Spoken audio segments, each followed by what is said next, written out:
ഇവിടെ സമകാലികമായ വിഷയങ്ങളുമായി ബന്ധപ്പെട്ട് ഒട്ടേറെ കാര്യങ്ങളിലേക്ക് നമ്മുടെ ഈ വേദി ചർച്ച ചെയ്യപ്പെടുക സ്വാഭാവികമാണ്.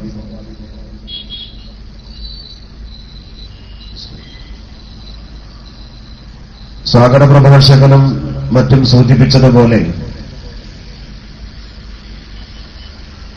വിവാഹപ്രായം നിർണയിക്കേണ്ടത് ആര് എന്ന ചോദ്യവുമായി ഈ അടുത്ത കാലത്ത് കുറെ ചർച്ചകൾ നമ്മുടെ രാജ്യത്ത് നടക്കുകയുണ്ടായി. അതുപോലെ തന്നെ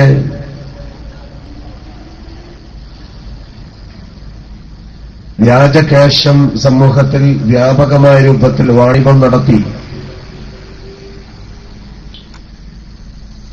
സമൂഹത്തിന്റെ ആത്മീയദാഹത്തെ ചൂഷണം ചെയ്ത് പണാധിപത്യം സൃഷ്ടിക്കാനുള്ള ചില തലപ്പറച്ചികളുടെ ശ്രമങ്ങളുടെ പരാജയപ്പെട്ട അവസ്ഥയും നമ്മുടെ നാട്ടിൽ നമ്മൾ കണ്ടുകൊണ്ടിരിക്കുന്നു. അതിന്റെ തുടർച്ചയായി ആ വിഭാഗത്തിലുണ്ടായിരുന്ന ആളുകൾ തന്നെ ആ കേശം വ്യാജമാണ് എന്ന് വിളിച്ചു പറയാൻ തെളിവുകളുടെ മുഖേന മുന്നോട്ട് വന്ന ഒരു സാഹചര്യത്തിൽ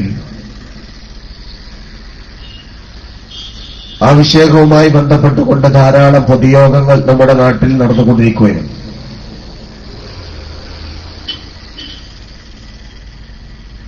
ഞാനിവിടെ പ്രതിപാദിക്കുന്ന പ്രധാനപ്പെട്ട വിഷയം വിവാഹപ്രായവുമായി ബന്ധപ്പെട്ടുകൊണ്ടാണ്.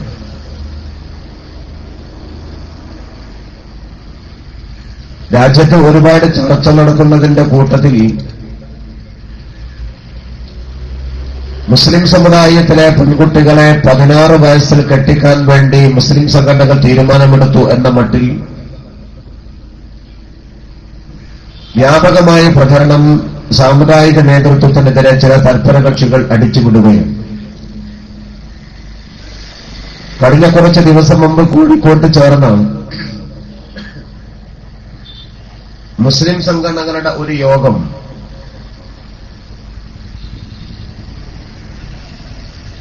മുസ്ലിം പെൺകുട്ടികളുടെ വിവാഹപ്രായം അത് 18 നിശ്ചയിച്ചതിൽ നിന്നുകൊണ്ട് സമുദായത്തെ അതിനുകൊണ്ട് ഒഴിവാക്കണം എന്ന് പറഞ്ഞുകൊണ്ട് ചില പ്രത്യേക സാഹചര്യത്തിൽ അനിവാര്യമാകുന്ന അത്തരം വിവാഹങ്ങൾക്ക് നിയമപരമായ സാധുത ലഭിക്കാൻ വേണ്ടി സുപ്രീം കോടതിയെ സമീപിക്കുന്നതുൾപ്പെടെയുള്ള നിയമ നടപടികളുടെ നിയമപരമായ മുന്നോട്ടുള്ള നീക്കങ്ങളുടെ ഭാഗത്തിന് ലീഗൽ സെൽ രൂപീകരിച്ചുകൊണ്ട് പ്രവർത്തനം ആരംഭിച്ചു. അത് പത്രങ്ങളിലേക്ക് ലഭ്യമായപ്പോൾ മുതൽ തുടങ്ങിയിട്ടുള്ള പുകില് നമ്മുടെ രാജ്യം കണ്ടുകൊണ്ടിരിക്കുന്നു. പണ്ട് ശരീഅത്ത് വിവാദ കാലത്ത് ഇസ്ലാമിനെ എതിർക്കാൻ വേണ്ടി ഒരുമിച്ച് കൂടിയവരൊക്കെ എന്നും ശരീഅത്തിന്റെ വിരോധം വെച്ച് പുലർത്തിക്കൊണ്ട് ഏക സിവിൽ കോഡിലേക്കുള്ള ചില സൂചനകൾ നൽകിക്കൊണ്ടുള്ള വാദമാണ് നമ്മുടെ നാട്ടിൽ നടന്നുകൊണ്ടിരിക്കുന്നത്. ഏക സിവിൽ കോഡ് നമ്മുടെ നാടിന് അപകടമാണ് എന്ന് കഴിഞ്ഞ കാലത്തിലെ ഉള്ള നിലപാടുകളിലൂടെ നമ്മുടെ നാട് ബോധ്യപ്പെട്ട വസ്തുതയാണ്. അത്തരം നിലപാടുമായി നമ്മുടെ നാടിനെ സമീപിക്കുമ്പോൾ, സമൂഹത്തോട് സംവദിക്കുമ്പോൾ ഇസ്ലാമിനെ തകർക്കാൻ അല്ലെങ്കിൽ മതവിശ്വാസങ്ങളെ തകർക്കാനുള്ള ഗൂഢശ്രമം ചില നിരീശ്വര ഭൗതിക സംഘടനകൾ നിർമ്മിച്ചുണ്ടാക്കുന്നതായി നമുക്ക് ബോധ്യപ്പെടാൻ സാധിക്കും. മുസ്ലിം പെൺകുട്ടികളുടെ വിവാഹപ്രായം 16 ആക്കാനോ 17 ആക്കാനോ നമ്മൾ പറഞ്ഞിട്ടില്ല. 18 വയസ്സോ 19 വയസ്സോ 20 വയസ്സോ എന്നതല്ല നമ്മുടെ പ്രശ്നം. മുസ്ലിം സംഘടനകളുടെ നിലപാട് പരിശുദ്ധമായ ശരീഅത്തിന്റെ നിലപാടാണ്. ഇതുമായി ബന്ധപ്പെട്ടുകൊണ്ട് സുപ്രീം കോടതിയെ സമീപിക്കുക എന്നത് ഒരു അപരാധം ചെയ്യാൻ പോകുന്നു എന്ന മട്ടിലാണ് ചില ഇസ്ലാമിക വിരോധികൾ നമ്മുടെ നാട്ടിൽ നടത്തുന്ന പ്രചരണം. ഞങ്ങൾ പറഞ്ഞത് നിയമത്തെ അംഗീകരിക്കില്ല എന്നല്ല,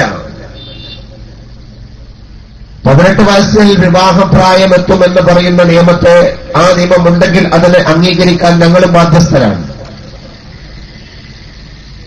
രാജ്യത്തിന്റെ നിയമത്തെ അംഗീകരിക്കാതെ നിയമത്തിനെ ഓവർടേക്ക് ചെയ്തുകൊണ്ട് പുതിയ നിയമങ്ങളെ അല്ലെങ്കിൽ പുതിയ അട്ടിമറികളെ നടത്താനുള്ള ശ്രമങ്ങൾ ഞങ്ങൾ നടത്തുന്നു എന്ന പ്രചരണം തികച്ചും അസ്ഥാനത്താണ്. അങ്ങനൊരു പ്രചരണം നമ്മൾ ഒരു ഭാഗത്തും നടത്തിയിട്ടില്ല.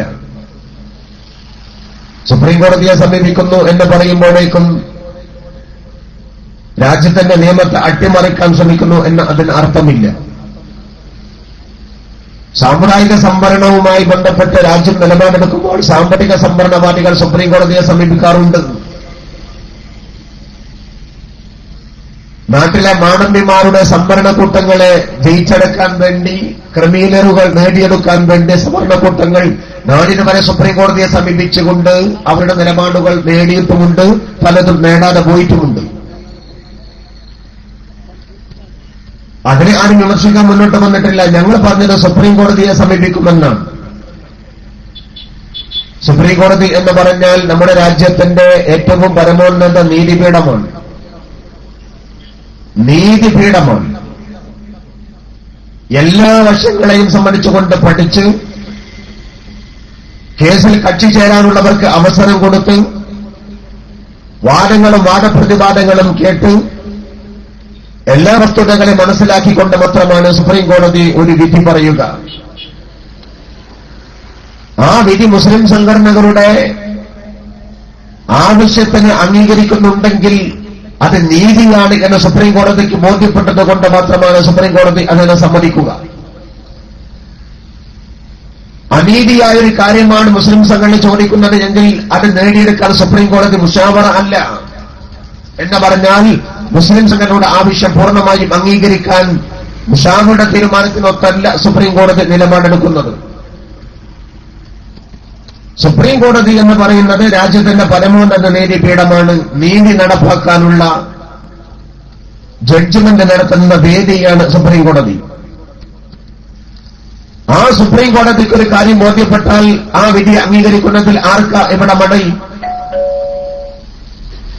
സുപ്രീംകോടതിയെ പോലും സമീപിക്കാൻ ഞങ്ങൾ സമ്മതിക്കില്ല എന്ന് പറയുന്നത് ഫാഷിസമാണ്. ജനാധിപത്യ പ്രക്രിയയെയും ജുഡീഷ്യറി പ്രക്രിയയെയും സമ്മതിക്കാതിരിക്കുന്ന നിലപാട് അപകടമാണ്. നിയമനിർമ്മാണങ്ങൾ ഉണ്ടാക്കാമല്ലോ, സുപ്രീംകോടതിയെ സമീപിക്കാമല്ലോ. രാജ്യത്ത് നടന്നു വരുന്ന പ്രക്രിയകളല്ല ഇതൊക്കെ. അതൊക്കെ നിയമത്തിന്റെ വൃത്തത്തിൽ നിന്നുകൊണ്ട് ചെയ്യുമ്പോൾ അരുതായ്മ എവിടെയാണ് ഞങ്ങൾ ചെയ്യാൻ പോകുന്നു എന്ന് പറയുന്നത്? അതുകൊണ്ട് സുപ്രീം കോടതിയെ സമീപിക്കും എന്ന് പറഞ്ഞത് ഒരു അപരാധമായി ആരും കാണേണ്ട കാര്യമില്ല. രാജ്യത്തിന്റെ നിയമത്തെ അംഗീകരിക്കാതെ നിയമത്തിന്റെ വഴിക്ക് പോയിക്കോ, ഞങ്ങൾ ഞങ്ങളുടെ വഴിക്ക് പോകും എന്ന് പറയുന്ന ധാർഷ്ട്യം ഞങ്ങൾ കാണിച്ചിട്ടില്ല. നിയമം ഞങ്ങൾ ലംഘിച്ചുകൊണ്ട് ഞങ്ങൾ വിവാഹം നടത്തും, ഞങ്ങൾ നിയമത്തെ ചോദ്യം ചെയ്യും എന്ന് പറഞ്ഞുകൊണ്ട് ധാർഷ്ട്യതയോടുകൂടി മുസ്ലിം സംഘടനകൾ കാര്യത്തെ സമീപിച്ചിട്ടില്ല. തദ്ദേശ സ്വയംഭരണ സ്ഥാപനങ്ങളിലെ രജിസ്ട്രേഷന് ഞങ്ങൾ വിധേയരല്ല, ഞങ്ങൾക്ക് തോന്നിയ പോലെ പള്ളികളിൽ മാത്രം ഞങ്ങൾ രജിസ്റ്റർ നടത്തിക്കൊള്ളാം എന്ന് പറയുന്ന സമാന്തര ഭരണകൂടം നിർമ്മിക്കാൻ ഞങ്ങൾ പോയിട്ടില്ല. ഞങ്ങൾ പോയത് സുപ്രീം കോടതിയെ സമീപിക്കുമെന്ന് പറഞ്ഞുകൊണ്ടാണ്. സുപ്രീം കോടതി ചെന്നാൽ ഒരപ്പം ചുട്ടെടുക്കുന്ന പോലെ കാര്യം നേടിയെടുക്കാമെന്നുള്ള മിഥ്യാധാരണ മുസ്ലിം സംഘടനകൾക്കില്ല. അതിന്റെ നിയമ നടപടികളുണ്ട്, അതിന്റെ പ്രൊസീജിയറുണ്ട്, അതിന്റെ നടപടിക്രമങ്ങളുണ്ട്. അതൊക്കെ പൂർത്തീകരിക്കുമ്പോൾ സുപ്രീം കോടതിക്ക് ബോധ്യപ്പെടുന്ന പശ്ചാത്തലത്തിൽ അനുകൂലമായി വിധി വന്നാൽ ഞങ്ങൾ സ്വീകരിക്കും. അല്ലേ ആ നിയമത്തിന്റെ കൂടെ ഞങ്ങൾ നിൽക്കും. അതിലെന്ത് അപരാധമാ കൂട്ടരെ ഉള്ളത്? എന്തിനാണ് ഈ പുകില് നടത്തുന്നത്? എന്തിനാണ് തെറ്റായ പ്രചരണം നടത്തുന്നത്? പിന്നെ നിങ്ങളുടെ വാദം അശാസ്ത്രീയമാണ് എന്ന് വേണമെങ്കിൽ നിങ്ങൾക്ക് പറയാം. നിങ്ങൾ പെൺകുട്ടികൾക്കെതിരാണ് എന്ന് നിങ്ങൾക്ക് പറയാം. അത് രാജ്യത്ത് ആർക്കും പറയാം. പക്ഷെ സുപ്രീം കോടതിയെ സമീപിക്കാവുന്ന രീതി അത് ശരിയല്ല എന്ന് പറയുന്ന നിലപാട്, അത് അടിച്ചേൽപ്പിക്കാൻ ശ്രമിക്കുന്ന നിലപാട് അംഗീകരിക്കാൻ ഞങ്ങൾക്ക് മനസ്സില്ല. ഇനി ഞാൻ ചോദിക്കട്ടെ, 18 വയസ്സ് നിർബന്ധം പിടിക്കരുത് എന്ന് പറയുന്ന വാദം അതാരെയാണ് ദോഷമായി ബാധിക്കുന്നത്? അതാർക്കാണ് ദോഷമായി ഭവിക്കുന്നത്? വലിയ സെറ്റ് ഒരുപാട് കെട്ടിയിട്ട് കാര്യം, ഇതിന് സൗണ്ട് ഇല്ലാതെ എങ്ങനെയാണ്? നാട് മുഴുവൻ ക്യാബിൻ കെട്ടിയിട്ടുണ്ട്.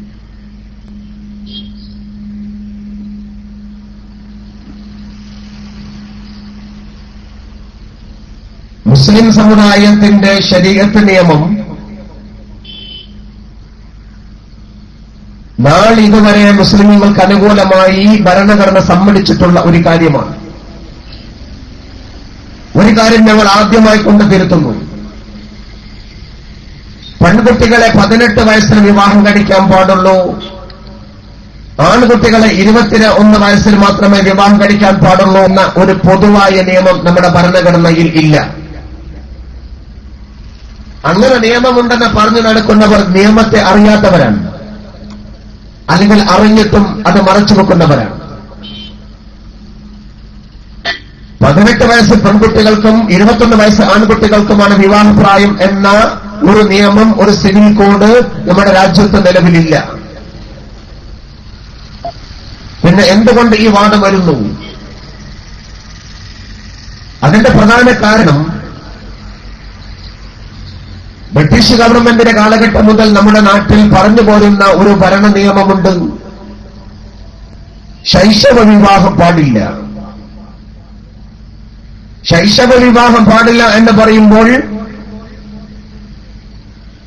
ഹിന്ദു പീനൽ കോഡിൽ നിന്നുകൊണ്ട് വ്യത്യസ്തമായി രാജ്യത്തെ എല്ലാ പൗരന്മാരെയും ബാധിക്കുന്ന ഒരു വിഷയമാണ് ശൈശവ വിവാഹം പാടില്ല എന്ന നിയമം. ആരെങ്കിലും ശൈശവ വിവാഹത്തിന് തയ്യാറായാൽ അവരെ ശിക്ഷിക്കും എന്ന് പറയുന്ന നിയമം നമ്മുടെ നാട്ടിൽ ഉണ്ട്. അത് 18 വയസ്സിനെ സംബന്ധിച്ചിടത്തോളം അവർ ശിശുവാണ്. ശിശു എന്ന് പറയുന്നത് മുല കുടിക്കുന്ന മക്കൾക്ക് മാത്രമല്ല, 18 വയസ്സ് വരെ ശിശുവാണ്. അതുകൊണ്ട് ശൈശവ വിവാഹ നിരോധന ആക്ടിന്റെ പരിധിയിൽ പെടുത്തിക്കൊണ്ടാണ് വിവാഹപ്രായം 18 എന്ന് ഇൻഡയറക്റ്റായി പറഞ്ഞു പോരുന്ന ഒരു നിയമം നമ്മുടെ നാട്ടിലെ പൗരനെ ബാധിക്കുന്നത്. അല്ലാതെ വിവാഹപ്രായം 18 21 എന്ന ഒരു പൊതു നിയമമില്ല. ശൈശവ വിവാഹ നിരോധനത്തിന്റെ നിയമം നമ്മുടെ നാട്ടിൽ കാലങ്ങളോളമായി നടക്കുകയാണ്. പക്ഷേ എത്ര 16 വയസ്സിൽ വിവാഹം നടന്നിട്ടുണ്ട്? എത്ര 17 വയസ്സിൽ വിവാഹം നടന്നിട്ടുണ്ട്? ആ നടന്ന വിവാഹങ്ങളെയൊന്നും ശൈശവ വിവാഹ നിരോധനത്തിന്റെ ആക്ടിന്റെ പരിധിയിൽപ്പെടുത്തിക്കൊണ്ട് ശിക്ഷിക്കാൻ നമ്മുടെ ഗവൺമെന്റ് മുന്നോട്ട് വന്നിട്ടില്ല. മുമ്പുണ്ടായിരുന്ന നിയമത്തിന്റെ പരിധികളെല്ലാം വിട്ട് ഒരു സ്ഥലത്ത് 18 വയസ്സിൽ താഴെ വിവാഹം നടന്നാൽ ആ നാട്ടിലെ ഏതെങ്കിലും ഒരു പൗരൻ പരാതി ബോധിപ്പിക്കുന്ന പക്ഷം ആ പരാതിയുടെ അടിസ്ഥാനത്തിൽ ഒരു കൊല്ലത്തിന്റെ ഇടയിൽ കേസ് രജിസ്റ്റർ ചെയ്താൽ മാത്രമേ അവർക്ക് നേരെ ക്രിമിനൽ നടപടിക്ക് ശിക്ഷ നടപ്പിലാക്കി വന്നിട്ടുള്ളൂ. ഒരു കൊല്ലത്തിനിടയിൽ പരാതി ബോധിപ്പിച്ചെങ്കിൽ ചെയ്ത തെറ്റിന്റെ പേരിൽ നിക്കാഹ് ചെയ്തു കൊടുത്ത, വിവാഹം ചെയ്തു കൊടുത്ത, കാർമ്മികത്വം നടത്തിയ ആൾക്കും പിതാവിനും ശിക്ഷയുണ്ടാവും. പക്ഷെ അപ്പോഴും വിവാഹം കഴിച്ച പുരുഷനെയോ വിവാഹിതയായ സ്ത്രീയെയോ ശിക്ഷിക്കാൻ നമ്മുടെ നാട്ടിൽ നിയമം അനുവദിച്ചിട്ടില്ല. അത് ഒരു കൊല്ലത്തിന്റെ ഇടയിൽ പരാതി കൊടുത്താൽ മാത്രമേ കല്യാണം ചെയ്തു കൊടുത്തവരെ ശിക്ഷിക്കുകയുള്ളൂ. ഒരു കൊല്ലം കഴിഞ്ഞുകൊണ്ട് പരാതിയുമായി ചെന്നാൽ ഒരു നടപടിയും നമ്മുടെ രാജ്യത്ത് ഇല്ല. എന്നാൽ കഴിഞ്ഞ 2006 നമ്മുടെ നാട്ടിൽ പുതിയ നിയമം കൊണ്ടുവന്നു. ആ നിയമം കൊണ്ടുവന്നപ്പോൾ 2006 നിയമപ്രകാരം ശൈശവിവാഹത്തിന്റെ നിരോധന ആക്ടിന്റെ പരിധിയിൽപ്പെടാതെ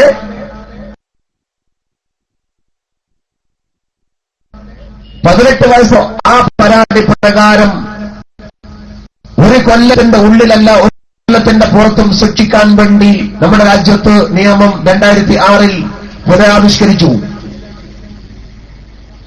പക്ഷെ അങ്ങനെ ആവിഷ്കരിച്ചിട്ടുണ്ടെങ്കിലും കേരളത്തിലെ പോലീസോ കേരളത്തിലെ സർക്കാരോ 2006 എല്ലാ പഴുതും അടിച്ചുകൊണ്ടുള്ള പുതിയ നിയമം വന്നിട്ട് പോലും നടപടികൾ എടുക്കാൻ വേണ്ടി മുന്നോട്ട് വന്നിട്ടുണ്ടായിരുന്നില്ല. കോഴിക്കോട്ടെ ഒരു അറബി കല്യാണം എന്ന പേരിട്ട ഒരു വിവാഹവുമായി ബന്ധപ്പെട്ടുകൊണ്ട് പോലീസ് ഉദ്യോഗസ്ഥന്മാരും ഏതെങ്കിലും പാർട്ടി ഓഫീസിൽ നിന്നുകൊണ്ട് ആരെങ്കിലും വിളിച്ചു പറയുമ്പോഴേക്കും പോലീസുകാർ നിക്കാഹിന്റെ സദസ്സിൽ വന്നുകൊണ്ട് ഡേറ്റ് ഓഫ് ബർത്തും ബർത്ത് സർട്ടിഫിക്കറ്റും അന്വേഷിച്ചുകൊണ്ട് വരനെ അറസ്റ്റ് ചെയ്യാനും വധുവിന്റെ പിതാവിനെ അറസ്റ്റ് ചെയ്യാനും കാളിയെ 1 കൊല്ലം കഠിന തടവിന് ശിക്ഷിക്കാനുമുള്ള കേസ് FIR തയ്യാറാക്കാവുന്ന സമീപന രീതി നമ്മുടെ മലബാറിൽ വ്യാപകമായി പോലീസ് ഇടപെട്ടുകൊണ്ട് മുന്നോട്ട് വന്നു. ആ ഒരു സാഹചര്യം വന്നപ്പോൾ മാത്രമാണ് നിയമങ്ങൾ പലതുണ്ടായിട്ടും ഇടപെടലുകളില്ലാത്തതുകൊണ്ട് അതുവരെ അമാന്തിച്ചു നിന്ന മുസ്ലിം സംഘടനകൾ ഈ നിലപാട് ഗവൺമെന്റ് എടുത്ത പശ്ചാത്തലത്തിൽ രാജ്യത്തെ നിലവിലുള്ള ശൈശവിവാഹ നിരോധന ആക്ടിന്റെ പരിധിയിൽ നിന്നുകൊണ്ട് മുസ്ലിമീങ്ങളെ ഒഴിവാക്കി തരണം എന്ന് മുസ്ലിം സംഘടനകൾ ആവശ്യപ്പെട്ടുകൊണ്ട് സുപ്രീം കോടതിയെ സമീപിക്കാൻ തീരുമാനിച്ചത്. അങ്ങനെ കഴിഞ്ഞ കാലഘട്ടങ്ങളിൽ ഇവിടെ ഉണ്ടായിട്ടുണ്ട്. ബ്രിട്ടീഷ് ഗവൺമെന്റിന്റെ കാലഘട്ടത്തിൽ 1837 ബഹുഭാര്യത്വത്തിന് വിധേയനാകുന്ന പുരുഷനെ 7 കൊല്ലം കഠിന തടവിന് ശിക്ഷിക്കുന്ന നിയമം ബ്രിട്ടീഷ് ഗവൺമെന്റ് കൊണ്ടുവന്നു. ബഹുഭാര്യത്വത്തിന് ഒന്നിലധികം ഭാര്യമാരെ സ്വീകരിക്കുന്ന ഭർത്താവിനെ 7 കൊല്ലം കഠിന തടവിന് ശിക്ഷിക്കാവുന്ന നിയമം ബ്രിട്ടീഷ് ഗവൺമെന്റ് കൊണ്ടുവന്നു. ഒന്നിലധികം ഭാര്യമാരെ സ്വീകരിക്കുന്നത് നിർബന്ധമായ സാഹചര്യത്തിൽ മാത്രമേ അനുവദിക്കപ്പെട്ടിട്ടുള്ളൂ ഇസ്ലാം. ആ സാഹചര്യങ്ങൾക്ക് അനുകൂലമായി എന്ന് ഭരണഘടനാ ശില്പികൾക്കും രാജ്യത്തിന്റെ നിയമനിർമ്മാണ സഭകൾക്കും ജുഡീഷ്യറിക്കും ബോധ്യപ്പെട്ടതിന്റെ അടിസ്ഥാനത്തിൽ ബഹുഭാര്യത്വത്തിന് വിധേയനാകുന്ന പുരുഷനെ 7 കൊല്ലം കഠിന തടവിന് ശിക്ഷിക്കുക എന്ന ക്രിമിനൽ കുറ്റത്തിൽ നിന്നുകൊണ്ട് മുസ്ലിം ശരീഅത്ത് നിയമപ്രകാരം ജീവിക്കാൻ വേണ്ടി മുസ്ലിമീങ്ങളെ ഗവൺമെന്റ് ഒഴിവാക്കി തന്നു. അന്ന് സുപ്രീം കോടതി അനുകൂലമായി വിധിച്ചു. നിയമനിർമ്മാണ സഭകൾ അനുകൂലമായി കൊണ്ടുനിന്നു. മുസ്ലിം ശരീഅത്ത് പ്രൊട്ടക്ട് ആക്ട് കൊണ്ടുവന്ന് മുസ്ലിം ശരീഅത്ത് സംരക്ഷണ നിയമം കൊണ്ടുവന്ന് നിലവിലുണ്ടായിരുന്ന ക്രിമിനൽ നിയമത്തിൽ നിന്നുകൊണ്ട് മുസ്ലിമീങ്ങളെ ഒഴിവാക്കി നിർത്തുന്ന നിലപാടുകളാണ്. മുസ്ലിമീങ്ങൾക്ക് ആവശ്യമെങ്കിൽ ബഹുഭാര്യത്വമാവാം, അനുകൂലമായ സാഹചര്യത്തിൽ അവർക്കാകാം എന്ന നിയമം നമ്മുടെ രാജ്യത്ത് ശരീഅത്തിനെ ഒഴിവാക്കി നിർത്തിക്കൊണ്ട് ഒരു നിയമത്തിൽ നിന്നുകൊണ്ട് മുസ്ലിമീങ്ങളെ വേർതിരിച്ചു. അതാണ് കീഴ്വഴക്കം എന്ന് പറയുന്നത്. ആ കീഴ്വഴക്ക പ്രകാരമാണ് മുസ്ലിമീങ്ങൾ ഇപ്പോൾ ആവശ്യപ്പെടുന്നത്. ശൈശവ വിവാഹ നിരോധന നിയമം നിലവിലുണ്ടായിരുന്നെങ്കിലും ഇടപെടലുകളും കർശന നടപടികളും നമ്മുടെ രാജ്യത്തില്ലാത്തതുകൊണ്ട് അന്നൊന്നും പറയാത്ത കാര്യം ആ ആക്ടിൽ നിന്നുകൊണ്ട് മുസ്ലിം ശരീഅത്തിനെ മാറ്റിത്തരണം എന്ന് ആവശ്യപ്പെടുന്നത് ഈ കീഴ്വഴക്കത്തിന്റെ പിൻബലത്തിലും രാജ്യത്ത് വ്യാപകമായി നടത്തുന്ന ഇടപെടലുകളുടെ അസഹ്യതയാലുമാണ് ഈ ആവശ്യം മുന്നോട്ട് വെക്കുന്നത്. ഇതാണ് നിയമപരമായ സാധ്യത. നിയമത്തിനപ്പുറത്തല്ല ഞങ്ങൾ പോകുന്നത്. നാളിതുവരെ നടന്നു വന്നിട്ടുള്ള കീഴ്വഴക്കത്തിന്റെ പിൻബലത്തിലാണ് ഞങ്ങൾ പറയുന്നത്. സുപ്രീം കോടതിയുടെ പിൻബലത്തിലാണ് ഞങ്ങൾക്ക് ആവശ്യമായി കിട്ടണം എന്ന് ആവശ്യപ്പെടുന്നത്. അല്ലാതെ ഫാസിസ്റ്റ് നിലപാടിലോ വർഗീയ നിലപാടിലോ താലിബാനിസത്തിലോ അടിച്ചേൽപ്പിച്ചുകൊണ്ടല്ല, നിയമത്തിന്റെ വൃത്തത്തിന്റെ അപ്പുറത്ത് പോയിക്കൊണ്ടല്ല. ഇനി ഞങ്ങൾ പറയുന്ന കാര്യം, ഞങ്ങൾ ആവശ്യപ്പെടുന്ന കാര്യം ആർക്കാ ഇവിടെ നഷ്ടം? മുസ്ലിം സമുദായത്തിലെ പെൺകുട്ടികളെ 18 വയസ്സിന്റെ താഴോട്ട് അവർക്ക് സമ്മതമാവാം, ആവശ്യമാകുന്ന ഘട്ടത്തിൽ ആകാം എന്ന് പറയുന്നതിൽ ആർക്കാണ് ഇവിടെ നഷ്ടം? മുസ്ലിമീങ്ങളുടെ കാര്യം പറയുമ്പോ മുസ്ലിമേതരായ ആളുകളെ സംബന്ധിച്ചിടത്തോളം അവർക്കെന്താണ് ഇത്ര ബുദ്ധിമുട്ടും പ്രയാസവും? അതാണ് നമുക്ക് മനസ്സിലാവാത്തത്. ഇവിടെ ചാനലുകൾ ചർച്ചയ്ക്ക് വരുന്നത് മുസ്ലിമീങ്ങളല്ല. ഇസ്ലാമിന്റെ ബാലപാഠം പോലും പഠിക്കാത്ത പരിഷ്കരണവാദികൾ ഇസ്ലാമിന്റെ ലാഭരട്ടിച്ചുകൊണ്ട് മുസ്ലിം സമുദായത്തിന്റെ അവകാശങ്ങൾ നേടിയെടുക്കുകയും ഇസ്ലാമിന്റെ പ്രാഥമിക കർമ്മങ്ങൾ പോലും നിർവഹിക്കാൻ അമാന്തിക്കുകയും ചെയ്യുന്ന തൽപര കക്ഷികൾ, സമുദായത്തിന്റെ പേരിൽ മന്ത്രി പട്ടം സ്വീകരിക്കുന്നവർ, സമുദായത്തിന്റെ ബാലപാഠം പോലും സ്വീകരിക്കാത്തവർ, മുസ്ലിമാണ് എന്ന് പറയുന്നത് പോലും മടി കാണിക്കുന്നവർ, സ്വന്തം പേരിന്റെ കൂടെ മുസ്ലിമുണ്ട് എന്ന് അനുമാനിച്ചുകൊണ്ട് ഇസ്ലാമിന്റെ പേരിൽ പത്രകോളങ്ങളിലും ചാനലുകളിലും ആളാവാൻ വേണ്ടി കവറേജുകൾ നേടാൻ വേണ്ടി ശ്രമിക്കുന്നവർ, ഞാൻ ചോദിക്കട്ടെ, അത്തരക്കാരെ സംബന്ധിച്ചിടത്തോളം മുസ്ലിം സംഘടനകളുടെ തീരുമാനം എന്താണ് നഷ്ടമുണ്ടാക്കുന്നത്? 18 വയസ്സിൽ നിർബന്ധം പിടിക്കരുത് എന്ന് പറഞ്ഞാൽ 18 വയസ്സ് ആയ ശേഷമേ ഞങ്ങൾക്ക് വിവാഹം വേണ്ടൂ എന്നൊരു പെൺകുട്ടി പറഞ്ഞാൽ അത് വേണ്ട എന്ന് മുസ്ലിം സംഘടനകൾ പറഞ്ഞിട്ടുണ്ടോ? ചാനലുകളുടെ മുമ്പിൽ കൊണ്ടുവരുന്ന പെൺകുട്ടികളുടെ സർവേ പ്രസിദ്ധീകരിക്കുന്നവരുണ്ട്. എല്ലാവരും പറയുന്നു ഞങ്ങൾ 18 വയസ്സിൽ മാത്രം കെട്ടിച്ചാലും മതി. ആരാ സമസ്ത പറഞ്ഞു പോരാ 16 തന്നെ നിന്നെ കെട്ടിക്കണമെന്ന്? നിങ്ങളെല്ലാവരും കൂടി 16 വയസ്സിൽ കെട്ടിക്കണമെന്ന് സമസ്ത പറഞ്ഞു. ഓരോരുത്തരുടെ സ്വാതന്ത്ര്യമുണ്ട്. 18 വയസ്സ് ഞങ്ങളെ നിർബന്ധിക്കണ്ട എന്ന് പറഞ്ഞാൽ 18 ഞാൻ വിവാഹിതയാകൂ എന്ന പെൺകുട്ടി പറഞ്ഞാൽ അവൾക്ക് തടസ്സം മുസ്ലിം സംഘടന നിന്നിട്ടില്ല. ഇനി മുസ്ലിം സംഘടനകളിൽപ്പെട്ടവർ തന്നെ, മുസ്ലിം സമുദായത്തിൽപ്പെട്ടവർ തന്നെ പറയുന്നു ഞങ്ങൾ 16 വയസ്സിൽ കെട്ടിക്കാൻ തയ്യാറല്ല, ഞങ്ങൾ 18 വയസ്സ് കഴിഞ്ഞിട്ടേ കെട്ടിക്കൂ, ഞങ്ങൾ 21 വയസ്സ് പറഞ്ഞിട്ട് കഴിഞ്ഞിട്ടേ കെട്ടിക്കൂ എന്ന് മുസ്ലിം സംഘടനകൾ തന്നെ തീരുമാനിച്ചാലോ, അല്ലെങ്കിൽ മുസ്ലിം പെൺകുട്ടികൾ മുസ്ലിം സമുദായത്തിൽപ്പെട്ടവർ തന്നെ പറഞ്ഞാലോ, സമസ്ത കേരള ജംഇയ്യത്തുൽ ഉലമയോ മുസ്ലിം മത സംഘടനകളോ ഈ തീരുമാനം ഒരിക്കലും അതിന് അമാന്തമായിട്ടില്ല. ഞാൻ രസകരമായി ഒരു കാര്യം ചോദിക്കട്ടെ, എന്റെ മകളെ കെട്ടിക്കാൻ ഞാൻ ഈ വയസ്സ് തീരുമാനിക്കുമ്പോ നിന്റെ മകളെ നീ 18 കെട്ടിക്കാവൂ എന്ന് പറയാവുന്ന നിയമം കൊണ്ടുവരുന്നത് അടിച്ചേൽപ്പിക്കലല്ലേ? ഞാൻ എന്റെ മകളെ കെട്ടിക്കണമെന്ന് തീരുമാനിക്കുന്നത് 18 വയസ്സിലാണ്, അല്ലെങ്കിൽ ഞാൻ എന്റെ മകളെ കെട്ടിക്കണമെന്ന് തീരുമാനിക്കുന്നത് 19ാമത്തെ വയസ്സിലാണ്, അല്ലെങ്കിൽ എന്റെ മകള് പറയുന്നു ഞാൻ 19ാമത്തെ വയസ്സിലോ 20ാമത്തെ വയസ്സിലോ വിവാഹത്തിന് വിധേയയാകൂ എന്നൊരു പെൺകുട്ടി തീരുമാനിച്ചാൽ അല്ല, നീ 16 തന്നെ കെട്ടാൻ സമ്മതിക്കണം, 16 തന്നെ നിന്നെ കെട്ടിക്കും, അല്ലെങ്കിൽ നിന്നെ മഹല്ല കമ്മിറ്റി പുറത്താക്കും എന്ന് സമസ്ത പറഞ്ഞിട്ടുണ്ടോ? ഇല്ലല്ലോ. ആർക്കും അവന്റെ താല്പര്യം പോലെ ചെയ്തുകൂടെ? അല്ലെങ്കിൽ ഒന്നാമതായി സമസ്തകൾ ജമീയത്തുൽ ഉലമ പറയുന്നത് വിവാഹം 16 വയസ്സിലോ 17 വയസ്സിലോ 18 വയസ്സിലോ ആകരുത് എന്നാണ്. എന്താ കാര്യം?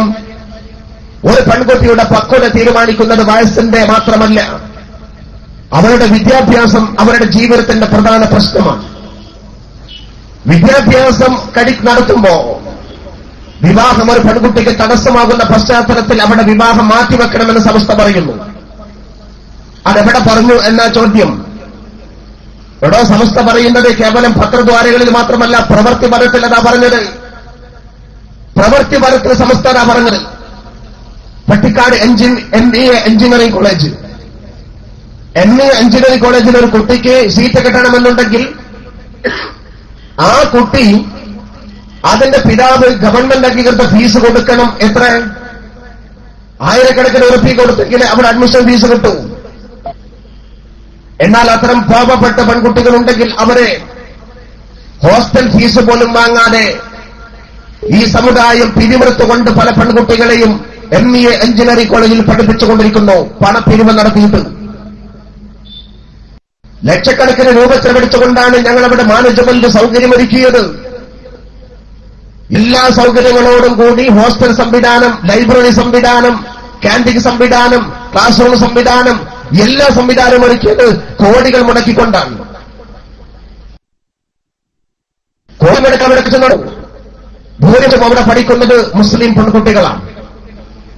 ഒരു മുസ്ലിം പെൺകുട്ടിക്ക് ഞങ്ങൾ അഡ്മിഷൻ കൊടുക്കുന്നു. ആ അഡ്മിഷൻ കൊടുക്കുന്ന സമയത്ത് ആ പെൺകുട്ടി എത്ര കൊല്ലം പഠിക്കേണ്ടവളാണ് എന്ന നേരത്തെയുള്ള കണക്ക് സമസ്തക്കുണ്ടല്ലോ. സമസ്ത നേരിട്ട് കൊണ്ട് നടത്തുന്ന സ്ഥാപനമാണ് ME എഞ്ചിനീയറിംഗ് കോളേജ്. കേരളത്തിൽ ഇസ്ലാമിനെ വിമർശിക്കുന്നവരും പണ്ഡിതന്മാരെ പുരോഹിതന്മാരെന്ന് ആക്ഷേപിക്കുന്നവരും ഒരു LP സ്കൂളിന്റെ ഒരു ക്ലാസ് റൂം പോലും കേരളത്തിൽ നടത്തിയിട്ടില്ല. നടുറോട്ടിലൂടെ ഗവൺമെന്റിന്റെ പൊതുവെ നശിപ്പിച്ചുകൊണ്ട് വിദ്യാർത്ഥികളെ കയറൂടി വിടുന്ന രാഷ്ട്രീയ എന്തോക്കിത്തരമുണ്ടല്ലോ, അത് കാണിക്കുന്നവനാണ് ഇസ്ലാമിനെ നേരെ പറഞ്ഞുകൊണ്ട് നിങ്ങൾ വിദ്യാഭ്യാസത്തിന് എതിരാന്ന് പറയുന്നവർ. ഈ രാഷ്ട്രീയ ഭിക്ഷാന്തഹികൾ എവിടെയാ വിദ്യാഭ്യാസം നടത്തിയത്? ആദ്യം LP സ്കൂൾ നടത്തി പഠിക്കണോ? നിങ്ങൾ ME എഞ്ചിനീയറിംഗ് കോളേജും വഫിയ കോഴ്സും ഉടവിയ കോഴ്സും നടത്തിക്കൊണ്ട് പ്രൗഢമായ മുസ്ലിം പെൺകുട്ടികളെ വിദ്യാഭ്യാസത്തിന്റെ നവോത്ഥാന ചക്രവാളത്തിലേക്ക് പതിയെ പതിയെ കൈപ്പിടിച്ചുയർത്തിക്കൊണ്ട് ഉജ്ജ്വല ശ്രേണിയിൽ അവരെ കൊണ്ടുവന്ന സമസ്തയെ പഠിപ്പിക്കാൻ നിങ്ങൾ മുന്നോട്ട് വരണ്ട.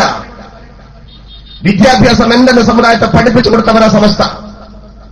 നോക്കൂ നിങ്ങൾ ME engineering college, Wafiya college, ഉടവിയ കോളേജ്, എത്രയാ നാട് മുഴുവനും മുസ്ലിം പെൺകുട്ടികൾക്ക് വേണ്ടി തന്നെ വിദ്യാഭ്യാസ സ്ഥാപനം ഞങ്ങൾ നടത്തുകയാണ്.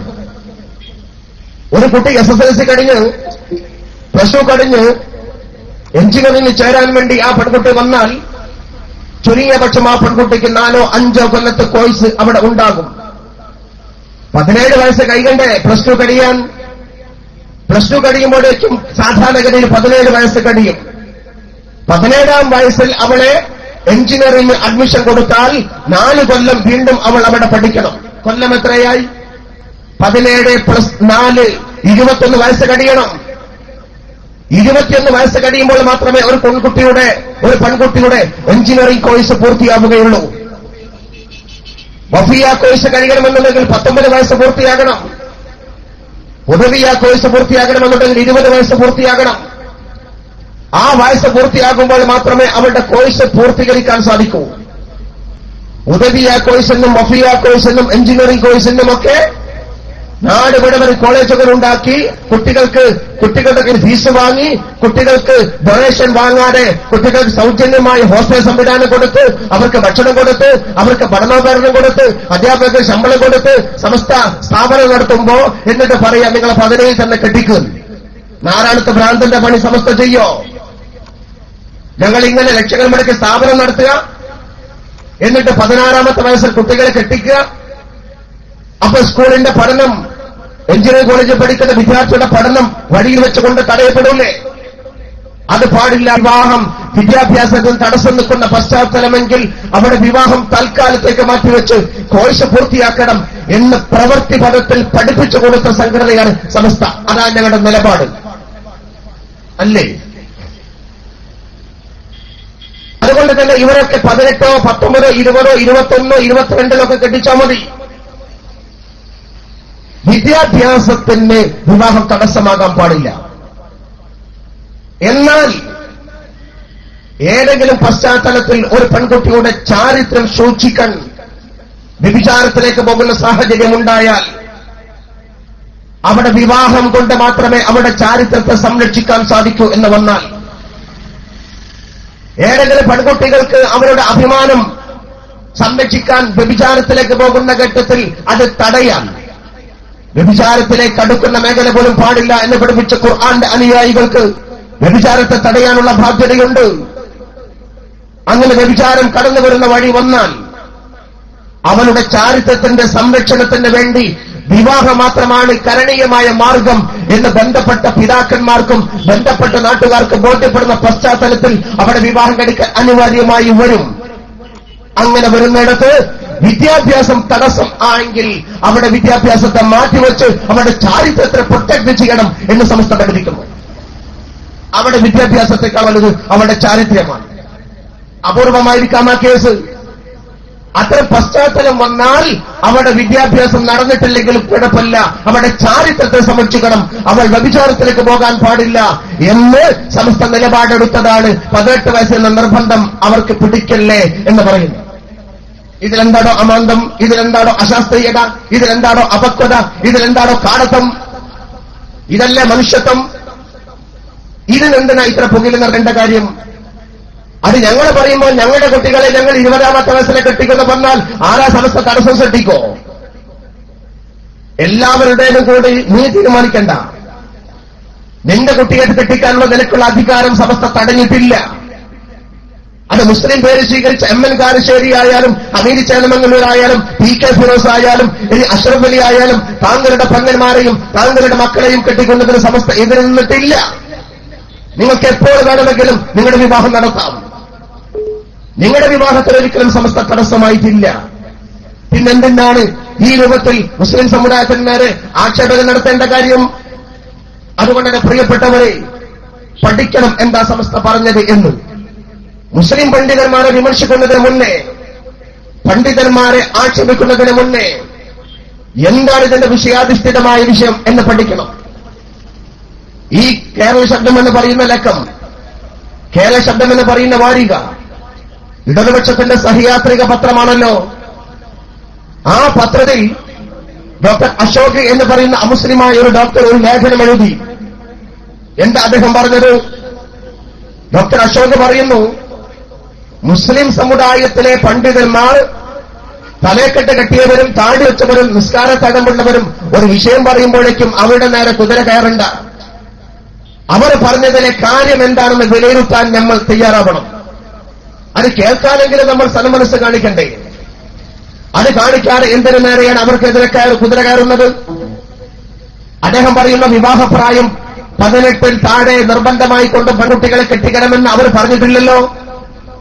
അവർ പറഞ്ഞത് 18 എന്ന നിർബന്ധം പിടിക്കരുത്, അതിന്റെ ആവശ്യം പോലെ അവർക്കും സ്വാതന്ത്ര്യം കൊടുക്കണം എന്നാണ്.